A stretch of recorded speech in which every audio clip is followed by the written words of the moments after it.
Okay, here we go. All right, excellent. Recording started. Hey everyone, so welcome to the workshop about English language skills, specifically speaking. So it's quite a broad topic, I suppose, but we've got some subtopics to talk about to really see what we can do about enhancing the way we teach speaking English to our teachers in the classroom, to our students in the classroom as teachers. So we've got quite a big turnout today, which is awesome. We're going to have an opportunity for people to talk in breakout groups, and as part of that, it would be awesome if people could start. So you don't have to unmute your microphone yet. Later on, maybe, if you feel comfortable. Otherwise, we will have just a chat. You can use the chat to send messages in. But I would like to see people, if you're able to open up your videos, just so we can see who's here actively hanging out, willing and able to participate as well. That would be awesome. Everyone, a few people just coming in. Okay, a few things. So yeah, mute if you're not talking. That's fine. Everyone's already done that already, just so we don't have some background noise. We also want to make sure we are participating as much as possible. You can use the chat function or the emojis if you like, as opposed to unmuting. We will get breakout groups to have smaller groups where we can have our say and actually have opportunities to unmute and talk. Now, that's really about it. We'll get started, and if anyone has any questions, you can shoot them off at any time. Raise your hand or type in the chat. Okay, so just a little bit of an intro. This is what the agenda is looking like for today. We've got our intro, which is going to wrap that up in about a couple of minutes from now. Then we're going to get into our topics of the day. The first topic is pronunciation, and then we'll have a breakout group. The next topic after that is confidence, and we'll have a breakout group again. Activities will be the third topic of the day, about speaking activities to get students actually engaged and practicing their speaking of English. And we'll do breakout group again, and then we'll wrap it up.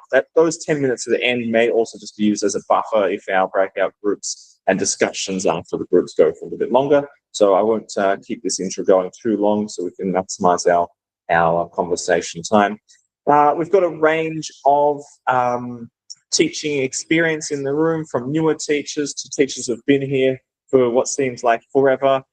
We've got some different age groups of the students as well. So kindergarten teachers I saw come in, primary and Mathayom teachers as well. Even different subjects. We've got some science in here as well representing. So that'll be really awesome to see how these discussion topics go into different detail, or what path we'll take.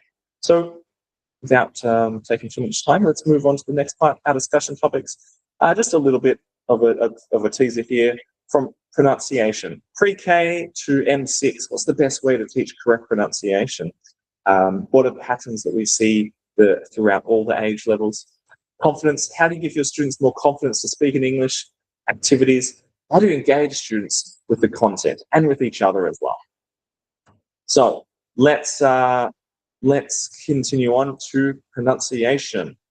Okay, so we've got a few topics to bounce off from here, to shoot off from here. So we've got helping Thai language speakers to speak English. So the sounds, the actual sounds they're producing with their mouths, the L's and the R's, we know that's a common issue with some of our students. B's and W's, right? They don't have that sound, so they rely on the other sound. TH sounds, it's not in the Thai alphabet. Consonant clusters, so to elaborate on that, so have you ever heard students say snack, right? They don't say snack because they struggle with the SN. They'll say sanak. I'd like to eat a sanak, something like that. So what about the ending consonants? They tend to change them. If they say noodle, sometimes they'll say noodun, just because of the way that Thai language works. And what's more important, accuracy or fluency? So accuracy of pronunciation or being able to converse fluidly and to be able to get your thoughts out into words fluidly, right? Does it change with age? Should our kindergarten teachers have a different focus compared to our M6 teachers? What about for the middle age groups? And discuss different teaching methods. So what I highly recommend now is you could use your phone, you could use your computer, take a screenshot of this screen because we are going to move into breakout groups and you won't be able to see this screen if you move into a different breakout group. So this is just the conversation starters. You can take the conversation in any direction. As long as we're keeping it around pronunciation, we will get into confidence and we will get into activities later. I know that's going to be a popular conversation topic, but see what we can do about focusing on pronunciation. Yeah, thanks for Giselle jumping in there. S at the end of a word with the Thai language pronunciation. So yes, feel free to jump in with any input into the chat as well. Let's get these breakout rooms started and start having conversations about our teaching of pronunciation, correct pronunciation. So how many groups do we have? That should be appropriate. I'm going to open up the rooms. You should be moved automatically, or you may have to click depending on your setup. Let's go.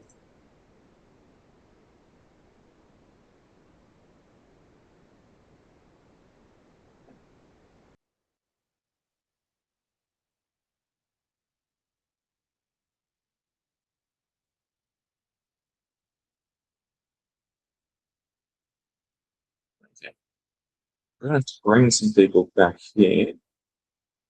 Right at that. Let's play this group.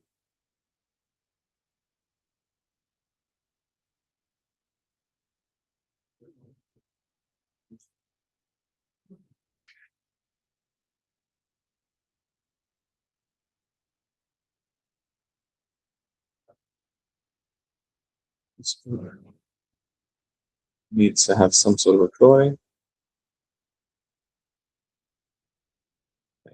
Save and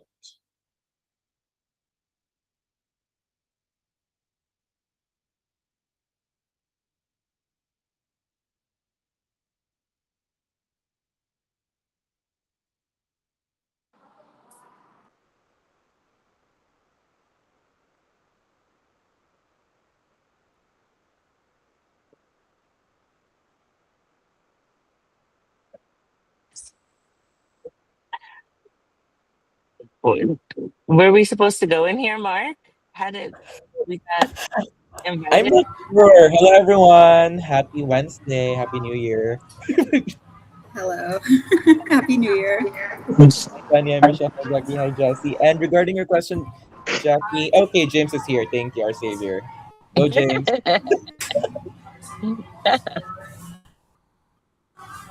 So, all right. So, here's your topics, guys. So, just maybe let's start with the first question here. What's more important, accuracy or fluency? Maybe, do you want to start help with that, Giselle, to keep that moving? I just need to check the other breakout rooms.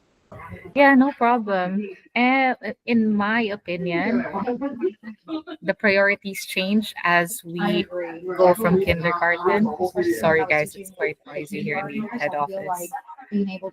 But I think it changes. So fluency is what we focus on in the younger ages, and then we work towards accuracy as they get into upper Mathayom and so on. Anybody else want to chime in? Michelle, you speak. You do a lot of speaking in your classes. Hello. I It depends on the class, honestly.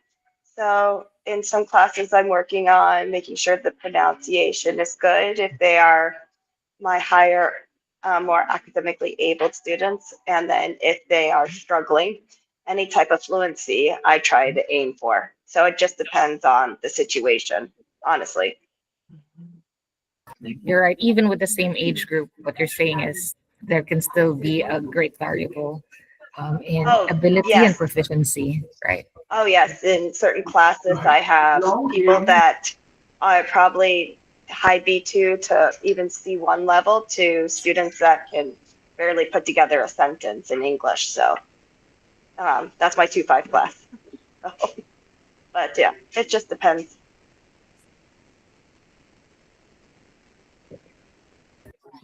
Teacher Jackie? What about you, Beth? Oh, sorry. Yeah. For us, our kids are pretty fluent in English. Because even our what is it, M1 class learns B1 plus. So here we work more on accuracy rather than fluency. So for me, I teach more grammar. So I try to do some speaking. Speaking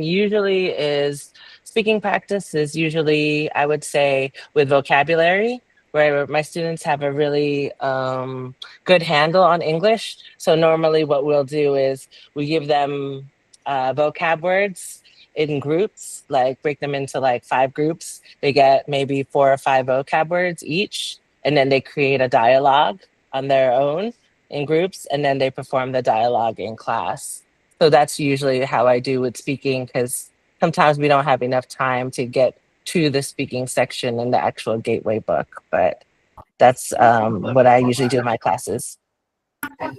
Yeah, I know your students at Second Wit are already very good at speaking in Yes. English. My Hmm. question is, because I'm a non-native English speaker, do Hmm. you train them to pronounce the words in a native way? For Um, example, does Go the ahead. accent matter, or as long as you understand them and they can communicate, and that's fine? Well, for me, I I teach M1s and M2s. So for me, I don't really focus on the accent as much, as long as, they're willing to practice and communicate. I think that's already a big step, because a lot of the times they feel shy because they don't want to say certain words because it has an accent, or when they say it, or things like that. But I've found that when I don't focus so much on the accent, they are able to communicate more freely, and that also helps, because I do give pronunciation on different words and we practice it together, but I let them know, just it's important just to practice and communicate. It's not really a big deal about the accent, at least for me. This is my way of correcting students with their pronunciation Hmm. without hurting their self-esteem. I just repeat Hmm. the word again Hmm.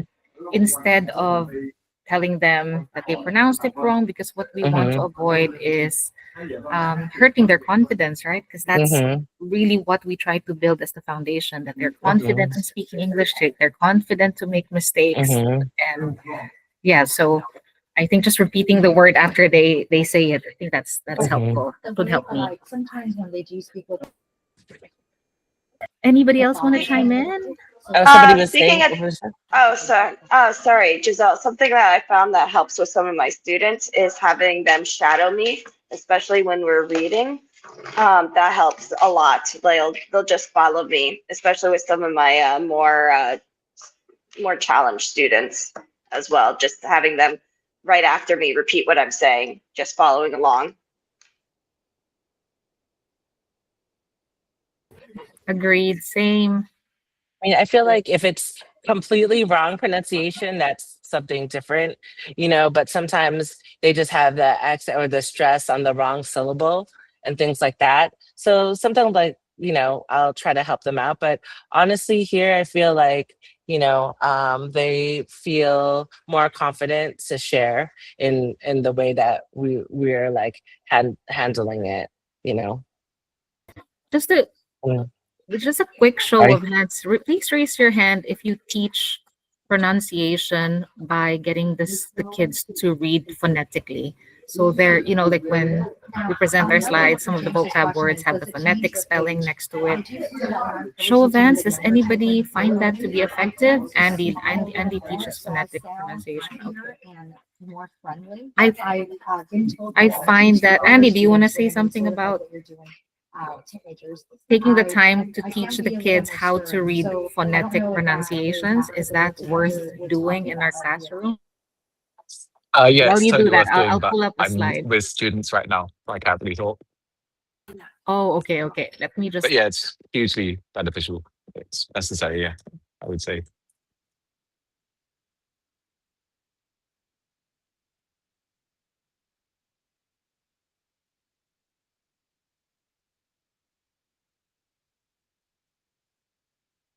just to be a bit more clear on what I meant earlier.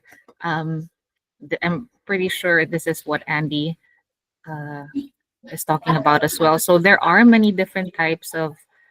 There are two different systems of phonetic spelling.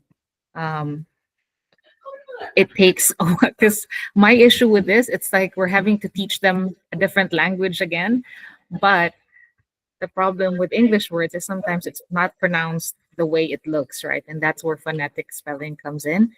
Johnny, do you want to add to that? It's a bit loud, but yeah, I can add to it.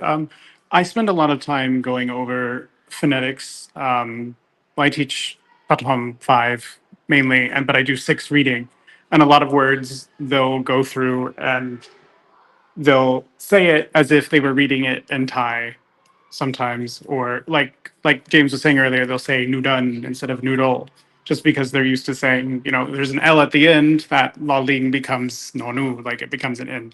Um, so I spend some time going through, especially like long and short vowels, which they have in Thai. Like they have short A and long A, but it's like ah and ah, which is already like a short A. So trying to explain that, like sometimes when you see the letter A, it's not A, but ah, which is, closer to what they have in Thai. Um, but I'll agree, trying to show them like this phonetic chart of like trying to write it. Like when you see this, it's phonetically this, like it's not as helpful. So I kind of just revert back to what I learned in school, where it's just like I'll have like a small symbol, like a short symbol when I go over it, like this is a short A and this is a long A.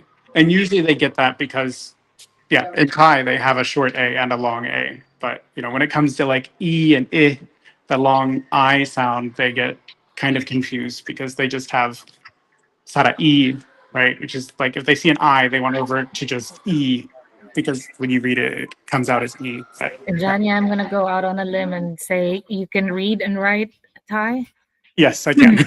and that must be very helpful It is. It is very for helpful for them. understanding it. Yeah, So I think it helps them. because we're all teaching different grade levels here, Johnny is a Prathom teacher. So their focus really in Prathom is usually phonics. Uh, I wouldn't advise Prathom teachers to go into phonetics just yet. I would reserve that for when they get into M1.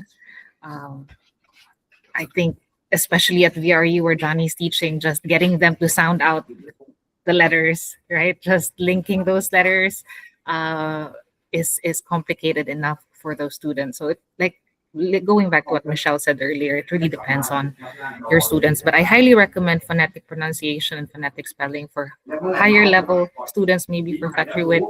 And phonics is science backed way of teaching students how to read. So that's a good start. Yeah, Michelle. I use Uglish. I can't read the phonetic chart to save my life, but I tried. I really tried. Trust me. But you can ask Chris at Vantage. But so Uglish really helps a lot of my students break down the words to say how to pronounce it correctly. It may not show necessarily the proper stresses, but I have ways of doing that in class with my hands to kind of show how to stress words. Is this the site you're talking about?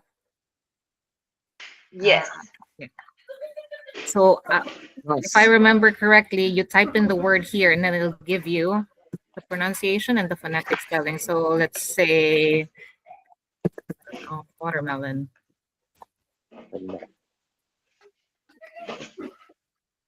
It gives us a video, which is great.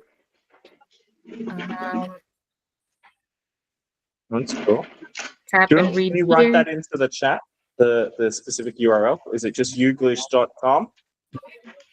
Yes, uglish.com. I know Ig and Michelle use this at SJC. But Right. yeah. All right. We might move on to the next topic. So it's good. That's a good resource that we've found there. Thank you for sharing, Michelle and Giselle. So Youglish.com, that's a nice one. So what quickly before we move into the next topic, what was does someone else want to go and share maybe from one of the breakout rooms, not from the main call? What's a topic you guys discussed? And maybe from the breakout room, who was there? Was it Guna and a couple others? Did you guys discuss something you want to share?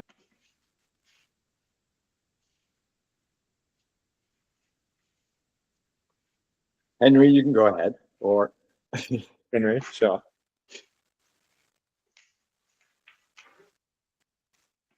well, Lloyd, you're up.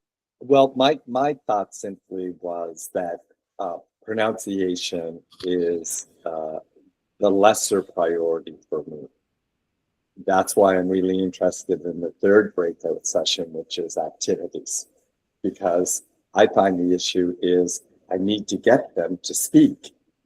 And I would rather they speak bad English than no English, because right now they won't speak and they're afraid to speak. And I learned that they're nervous to speak because their friends and classmates make fun of them if they say something wrong or they laugh at them. So if I could at least start to get them to speak, then pronunciation can be honed later. But if I could just find some activities to get them to speak. The other thing is some encouragement to speak outside of the classroom, because they still speak Thai in the classroom, but outside of the classroom, they don't speak English, they don't practice. And there's this little bit of it, there's kind of a sense of, if you know a little bit, that's enough. So there isn't a lot of motivation to take it further, to want to become fluent, as long as they can pass their tests and their exams. So activities in the classroom that get them speaking more, and then some sort of encouragement to continue speaking outside of the classroom. And I would rather it be, their pronunciation not be great, but at least they're on the road towards better pronunciation by at least speaking. Excellent. Makes a lot of sense. Thank you, Lloyd. We're building up to that. I guess the third breakout group will be on activities. The second one is about confidence, which is what you start talking about as well. So confidence, I didn't put a subtitle there. That's okay. Next, so creating that safe environment for students to feel comfortable making mistakes. Well, having been in your classroom, Lloyd, I feel like your students in the classroom, at the very least, feel very comfortable speaking up and talking with you from the second you walk in as well. So, but you can always, we can always strive to continue to do more, as you clearly do. You want to help them even more and more. So, I'd like to talk about these two other things here as well. What is something that teachers may do that unintentionally shakes students' confidence? So maybe you don't mean to, but maybe a comment you made or something you've done in the classroom that you, on reflection, or maybe someone's told you, and that actually has gone against what you want to instill in the students, right? You've made them feel like they can't speak up when you want them to be able to. So I think it's good to take note of that and to share our own mistakes so that we can learn from each other. And the other thing is adapting to individual confidence levels when practicing speaking. So do you have like an activity that gets everyone to speak up loud in front of everyone? And not everyone's comfortable doing that. How can you adapt your activity? How can you adapt the way you teach or practice speaking English so that the least confident students can speak as well as the most confident students? That's what this next breakout room is going to be about. We'll send people to the breakout room again, and then we will breakout rooms. We'll shuffle. Okay, and then we will get started. So I might have to drag some people back in here. You may do another invite, please. Let's.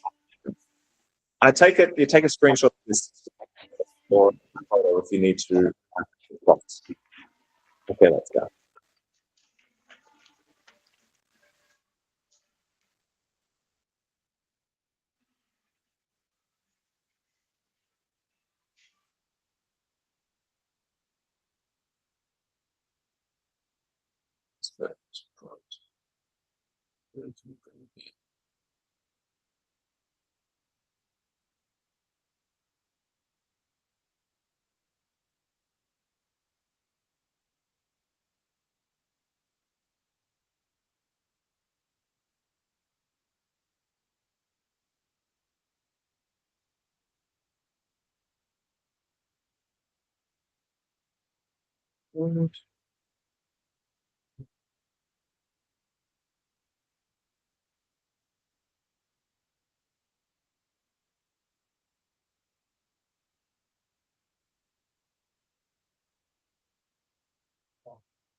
Okay, I just brought a few people back here, or attempting to do so at least, to allow for the recording to have some people chatting as well. Hey, just brought a few people back here to can be able to continue chatting here as well. So we have the recording has some people talking. Here we are. It's a few people. Okay, good. So, Lloyd, do you want to maybe start off and tell us maybe what have you learnt over the years? Something that you have changed because you realised it was having the wrong effect on students' confidence. I've had to learn how to lie a little bit because if you don't understand the student and you keep saying what, so you really have to use not just your intellect but your intuition to try and divine sometimes what they're saying. And usually I get it. One of the problems I'm struggling with though since COVID is that students wearing masks, you cannot understand them at all. I mean, every day I have students saying to me, oh, and I'm like, what? I can't understand you. And I'm sure that's not good for their confidence. That's a fair point as well. Yeah, I do recall a couple of years ago, the mask wearing was even more prevalent, right? And that certainly was a struggle to deal with. Mm-hmm. Yeah. Okay. Do we have anyone else in this room who wants to jump in? Maybe talk about the adapting to different confidence levels. Like how do you reach your shyer students and get them to start talking? Yep, I'll jump in here if nobody minds. So one thing I often find is that students aren't quite sure what to say. You know, they maybe have an idea in their heads, but they don't know, you know, they want to speak, but don't know what to say. So one thing I'll do to practice with them is do like call and response or give them something specific to read. Or just ask questions that have very straightforward, specific answers so they can build confidence in just speaking in English without having to think too much about what the words are. So I find that helps a lot for the less confident students.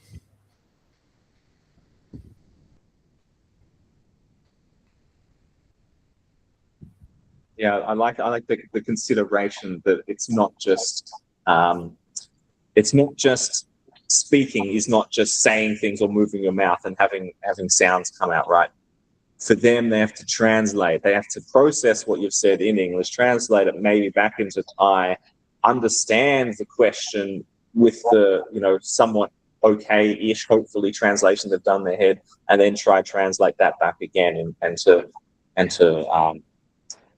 do that all very quickly when there's social pressure to speak up can be quite difficult. So I like your thought of making it more of a reducing that time, reduce that loading time. That's awesome.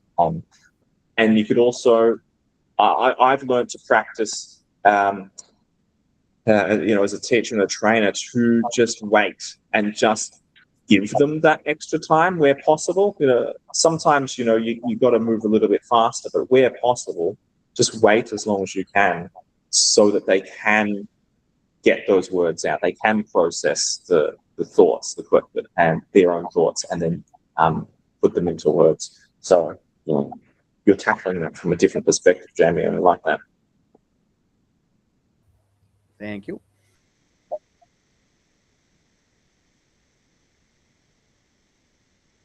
Okay. If someone want to jump in, Jackie, maybe. What about making a safe environment? How do you make them feel safe and comfortable with you, with their peers in the classroom?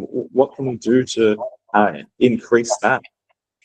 Gosh, sorry. I actually joined the meeting quite late, probably only 3 or 4 minutes ago. So I've missed the crux of the meeting. I was participating in meetings for the Northeastern competitions that are coming up.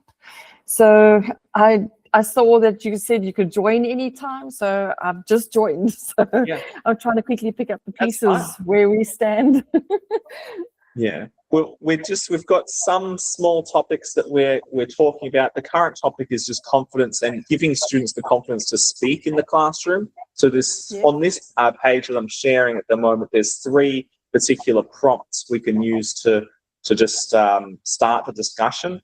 I was just interested in anything you may be doing or have done in the past that helps create an environment where students do feel confident to speak up. It may be something you could do immediately. It may be something that takes a longer period of time. But yeah, how do you make the students feel comfortable and safe in your class? Well, I always use the prime example that I'm in a foreign country and I don't know how to speak Thai, so I find it exceptionally difficult to communicate with them in Thai. So I always try and tell them, put the shoe on the other foot. You're trying to speak English. It's not easy. And I always tell their peers that, if they're doing presentations, for instance, that may be quite daunting, then I'll say to them, listen, it's extremely difficult to come and stand up here in front and be able to convey yourself, give somebody the respect, and it takes a lot of courage to actually stand up there. So I really try and build their confidence and get them to feel good about themselves. I always try to use my life experiences and my current situation to make them feel comfortable as well.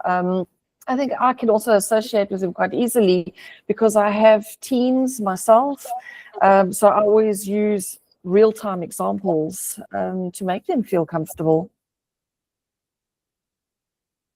Jacqueline, you just said teams, and that reminded me of something. My students mostly work in teams. And I find that in teams, because it's a smaller group of students, there's less pressure. Correct. And therefore, if they only have 3 or 4 other students that are in their group, and they're more apt to speak in English to each other than they are in front of 30 students. So that's another thing that could facilitate their confidence. Also, celebrating mistakes. Saying it's okay to make mistakes and through mistakes that we learn, So Indeed. Celebrate mistakes in small groups, I think. Yeah. So what I've learned, because I've now been teaching the teenage students for the last 3 years, the upper levels M4 to M6, and I just find that when we do presentations, groups of 4 work really, really well, because 5 and more, the kids get lost. And below 4 just gives each one enough time to speak confidently, and they're there with their friends. Sometimes I choose the groups for them. Other times I let them choose their friends to give them that additional confidence to stand up in front of the class. That's a good idea too. Yeah. Yeah, I agree about the size of the groups. 3 or 4 students is usually best from my experience. Any less than that, and it's a little too much focus on a small number of them anymore, and somebody's going to hide in the back and not participate. So yeah, 3 or 4. And I think Jacqueline's idea of letting them choose their friends too might boost their confidence too, because their friends might support them when they're presenting. Exactly, because otherwise, with your inmates. yeah, sometimes what happens is if they choose their own friends, they will all pull their own weight in getting the content that is required to do the presentation. Sometimes if you choose the random, the wheel of names to put the groups together, you'll have very, very strong students and weaker students, and the strong ones may take over the presentation. So you've got to take each class you have to assess each class individually and just see what works and what doesn't work. It's very true. Find sometimes you'll try something and it works fantastic with one group, and then you go into the other classroom and you try implement the same process, or you've set the teams, and this other group may just complain for 20 minutes and then not do any work, whereas the other classroom actually got down to business and produced something more worthwhile when just given the groups immediately and they just accepted it. So personalities certainly play a role in it for sure.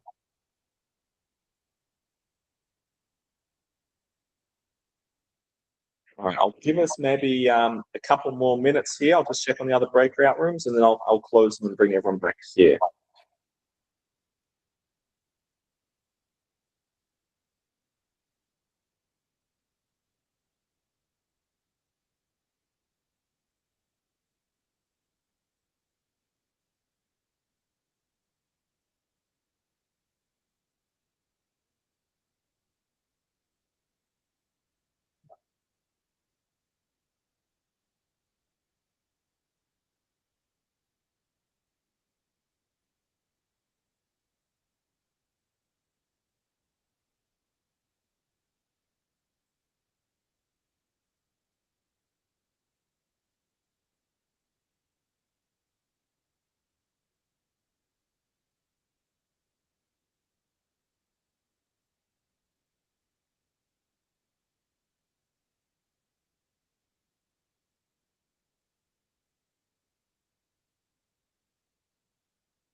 The breakout rooms are ending. We're coming back here.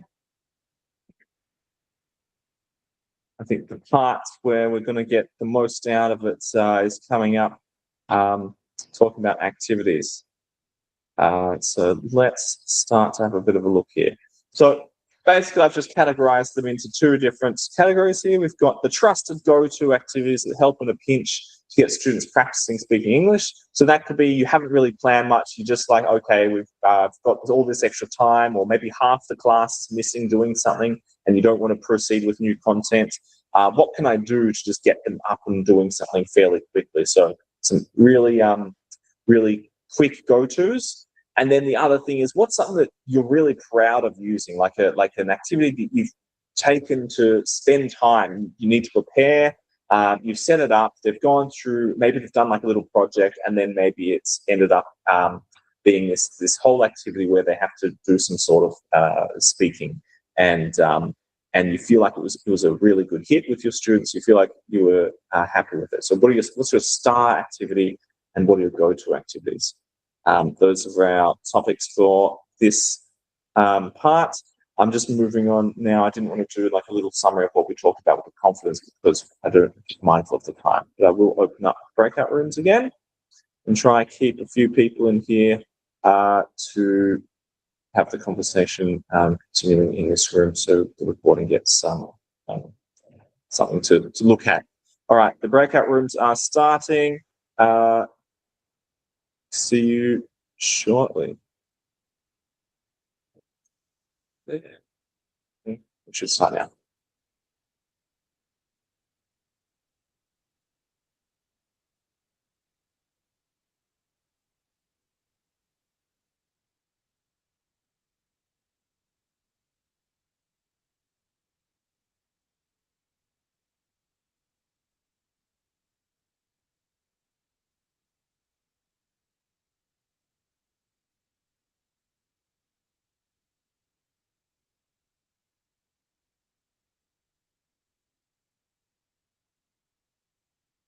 Okay, so who have we got here?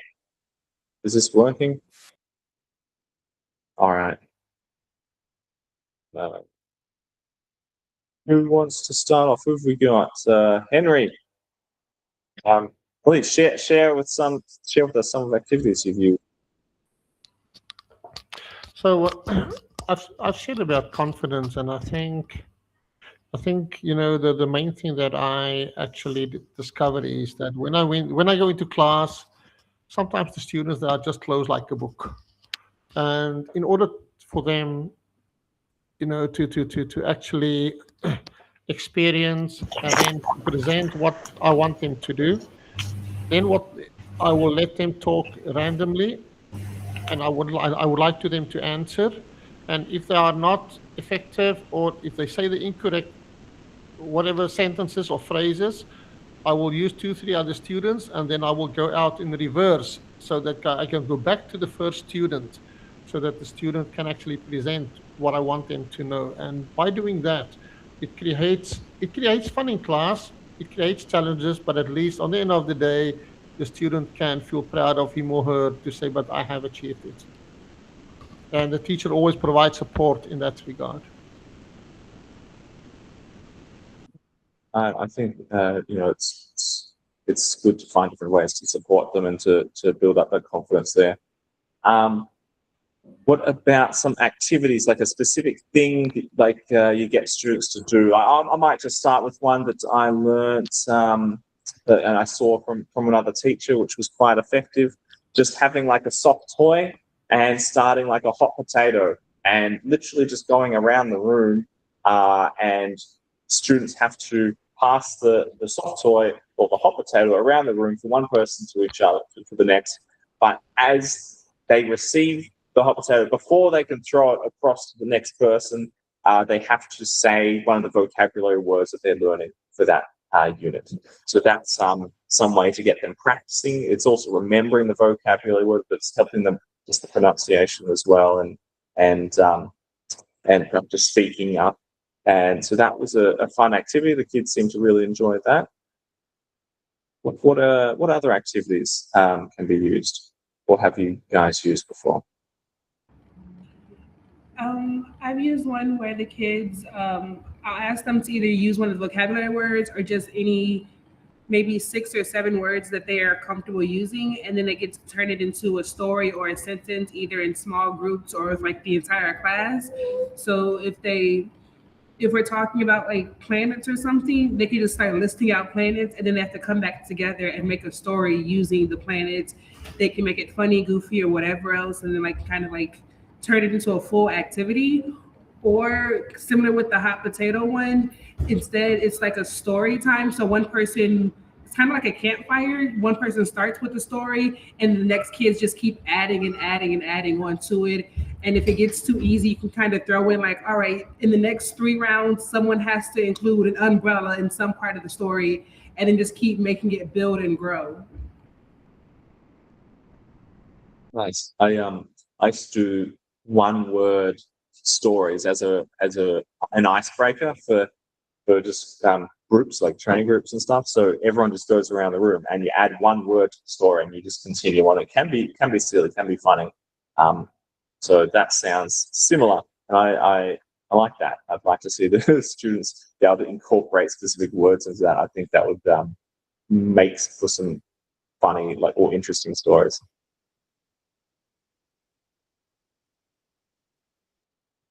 Does anyone have any activities? Maybe they oh,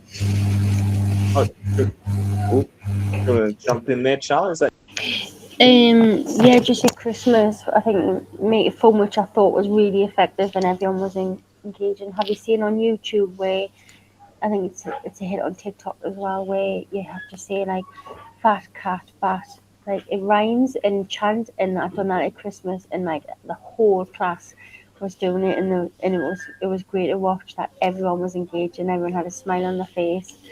So it was like jingle bell, jingle jingle bell, Santa, and so I've done that, and then I changed it to hat, bat, cat, and fat. And fat was one of my vocab words, so I thought that was great. And also laminating the cards and at the door where I saying it, the word, and I can correct them, and I can hear them one on one as well. And it's not like in front of the whole class, even though the whole class is at the door. It's not kind of like too embarrassing. It kind of reduces that intimidation for them. nice? I like that. The trends that they come up with. I think you can create your own ones, and they'll do they do that beat pattern. You just got to say the words on the beat. And usually they throw in some tongue twisters as well. So like, anything that comes up viral like that is an absolutely really good way to incorporate it into your classroom as well. So that's fantastic to see that you made some success out of that. And I actually observed that you doing the intro like password sort of thing coming into the classroom thing, which is really good. And I found that was effective, getting students to practice and speak. So that was awesome to see. Who else? Maybe there's an activity that someone has that's a little bit more elaborate, or that they want to share. Anyone else have something that they have come up with? I mean, I have an icebreaker that I use usually like a few times a week, and they come to expect it now. But it just kind of gets everyone speaking and using terms, their vocab words, or just any word really. And it's a really old game, but like what is it? Last letter, first letter. Basically, it's like I'll start with a vocab word, and then I'll go through the class, and then depending on how big it is, we'll go like 1 or 2 times. And they just have to give a word. Usually I'll try and say like, okay, you get extra points if you do like a vocab word, if you can find the vocab word that goes with it. But then the last letter becomes the first letter of the next word, and it goes all the way down. And then when we get to the end, everyone recites it together on like a beat or like a chant. So everybody will clap and say it together, like as if they made their own chant or poem out of just random vocab words or just random words. But I find that kind of gets them going because they have to think of the word in their head, a full word that starts with that. And yeah, you can kind of see the wheels turning in their heads as they're like, okay, my letter is this, and they have to think about it. And I find it really gets them going and kind of sets the stage for just thinking in English and speaking in English like at the start of the class. I love that. It also helps them with their spelling as well, which is quite important at that age too. So that's really cool.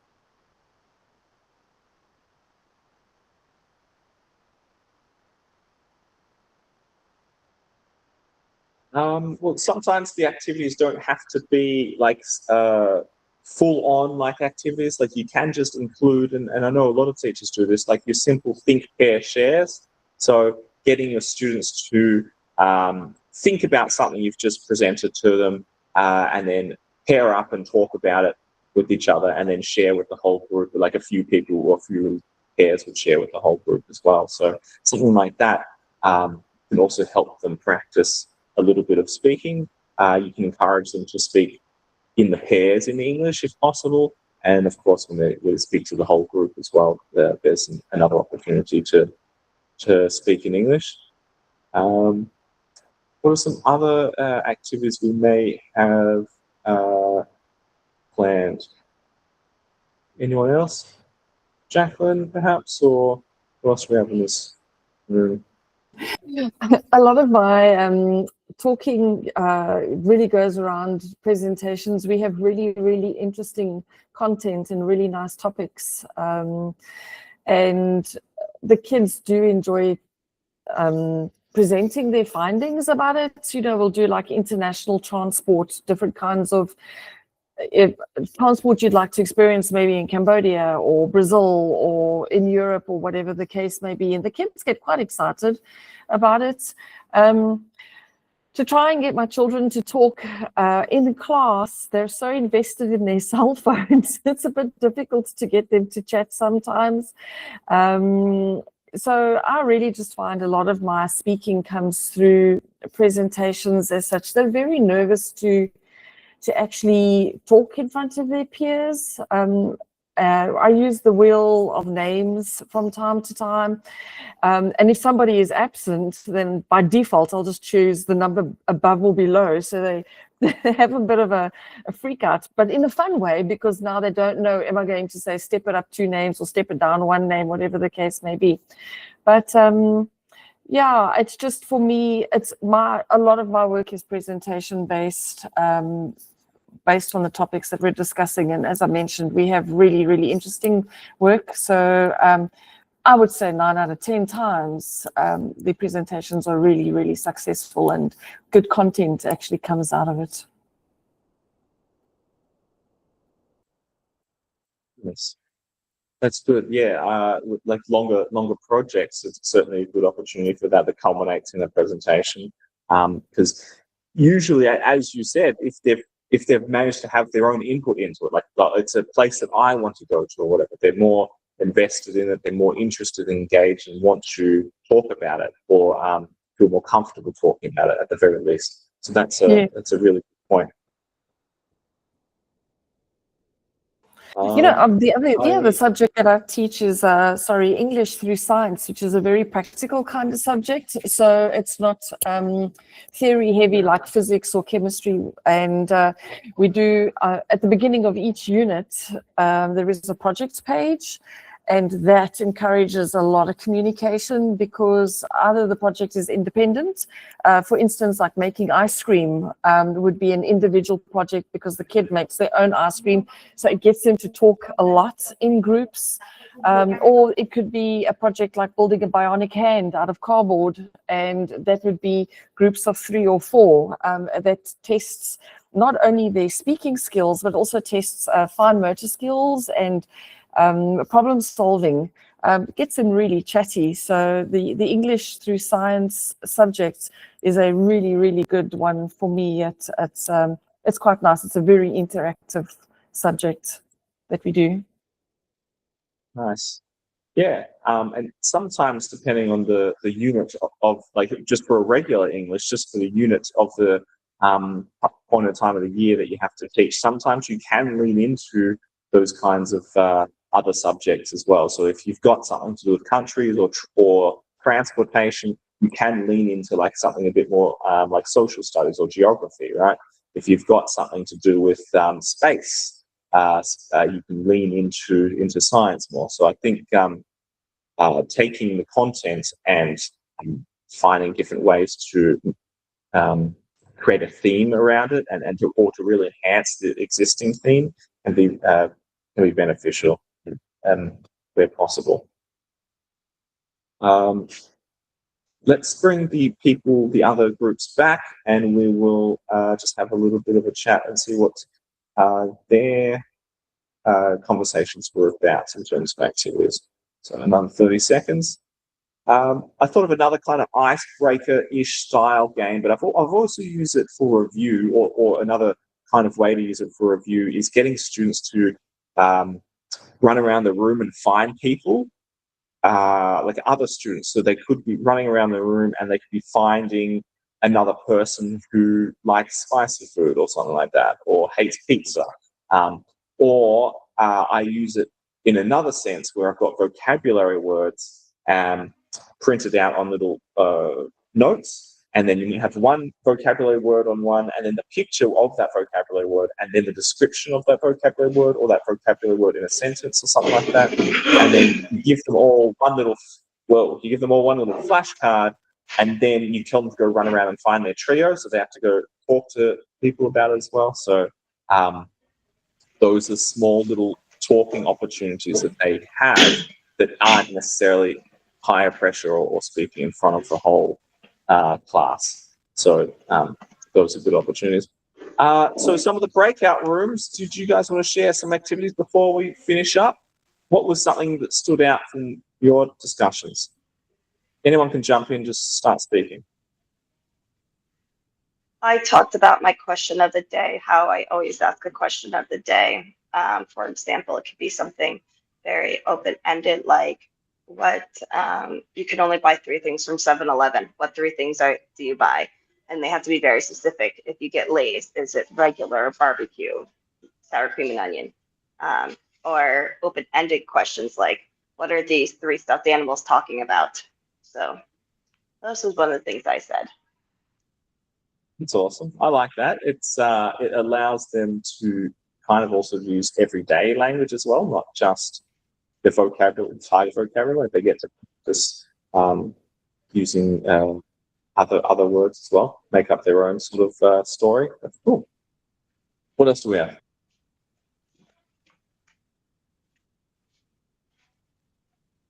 What did you hear or discuss that someone else said and you thought was quite interesting, or you quite liked? Does anyone want to share something from today?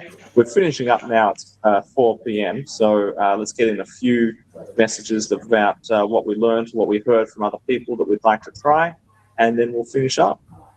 All right, I'll pop in here. One of the interesting things that a few teachers said in my breakout room was about having like a stuffed animal as the class mascot, and they would pass that around the room, and whoever has the mascot should speak to the class, should say something, should answer the questions, to kind of set in a structure for who's talking when, which I thought was good.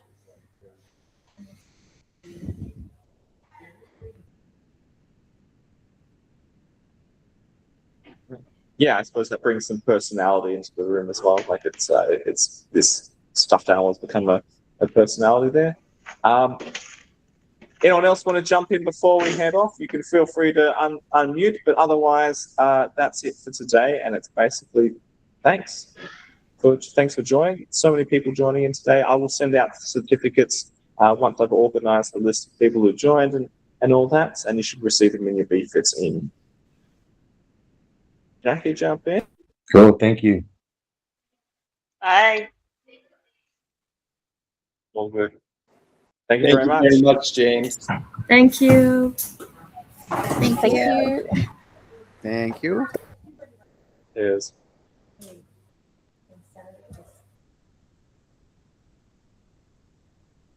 All right, bye-bye. I'll see you later. Thank you for everything. See you around. It was fun today. All right, bye-bye. See ya.